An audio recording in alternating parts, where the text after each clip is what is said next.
हरे कृष्णा। स्वागत है आप सभी का आपके अपने YouTube चैनल भक्ति विभूति पर। अर्जुन की मृत्यु पर क्यों हंसने लगी देवी गंगा। अर्जुन ने द्रौपदी के अलावा भी 3 कन्याओं से विवाह किया था। उसके 2 पुत्र महाभारत युद्ध के दौरान ही मृत्यु को प्राप्त हो चुके थे, लेकिन एक पुत्र ने महाभारत युद्ध में भाग नहीं लिया था। उसी पुत्र ने युद्ध के बाद अर्जुन का वध कर दिया था। चलिए जानते हैं आखिर अर्जुन के पुत्र ने ही अर्जुन का वध क्यों कर दिया था और देवी गंगा अर्जुन को मरा हुआ देख मुस्कुराने क्यों लगी थी। ये कथा उस समय की है जब कौरवों पर विजय प्राप्त करने के बाद ज्येष्ठ पांडव युधिष्ठिर हस्तिनापुर के राजा बने। राजा बनने के कुछ दिनों बाद ही श्री कृष्ण ने युधिष्ठिर से अश्वमेध यज्ञ करने को कहा। उसके बाद युधिष्ठिर ने अश्वमेध यज्ञ शुरू किया और यज्ञ के अश्व को अर्जुन के नेतृत्व में छोड़ दिया गया।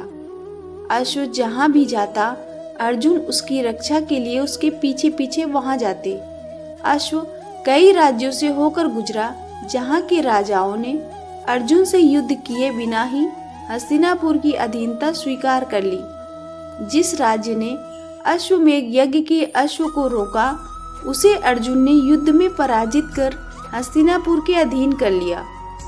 कुछ दिनों बाद कई राज्यों से होता हुआ अश्वमेध यज्ञ का अश्व मणिपुर राज्य पहुंचा।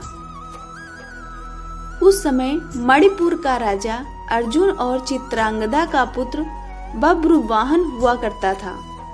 बभ्रुवाहन ने जब सुना कि उसके पिता महावीर अर्जुन मणिपुर आ रहे हैं तो वह अपने पिता के स्वागत के लिए राज्य की सीमा पर जा पहुंचा।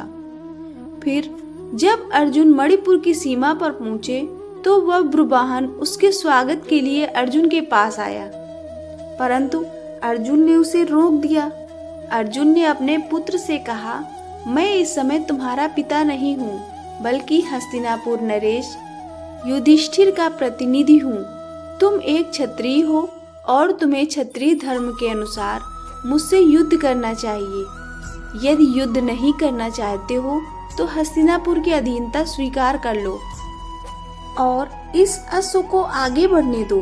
उसी समय अर्जुन की दूसरी पत्नी नाग कन्या उलूपी वहां आ पहुंची और वह बभ्रुवाहन से बोली, हे पुत्र, तुम्हें क्षत्रिय धर्म का पालन करते हुए इस समय अपने पिता से युद्ध करना चाहिए।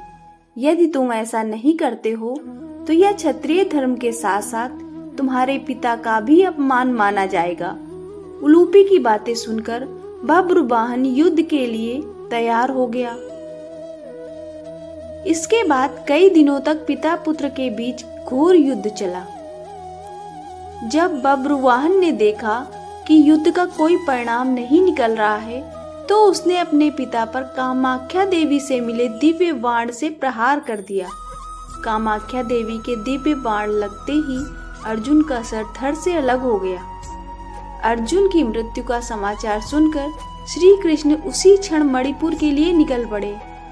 उधर देवी कुंती भी अर्जुन के बारे में सुनकर मणिपुर आ पहुंची। श्री कृष्ण जब मणिपुर पहुंचे तो उन्होंने देखा कि देवी गंगा अर्जुन के शव के पास बैठकर जोर जोर से हंस रही है।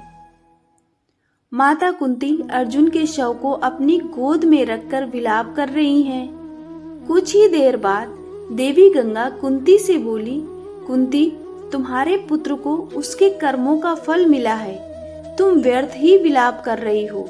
मेरा पुत्र भीष्म इसे जान से भी ज्यादा स्नेह करता था, फिर भी तुम्हारे पुत्र ने मेरे पुत्र का छल से वध कर दिया। मैंने आज अपने पुत्र के वध का बदला अर्जुन से ले लिया है। मेरे ही कहने पर देवी कामाख्या ने बभ्रुवाहन को ये दिव्य बाण दिए थे। देवी गंगा के मुख से बदले की बातें सुनकर श्री कृष्ण बोले, हे गंगे, आप किस किस से बदला लेंगी? आप एक माता से कैसे बदला ले सकती हैं? तब देवी गंगा बोली, हे कृष्ण, आप तो जानते ही हैं कि अर्जुन ने मेरे पुत्र का वध किया था। जब उसने शिखंडी को देखकर अपना धनुष नीचे रख दिया था उस समय वह निहत्था था।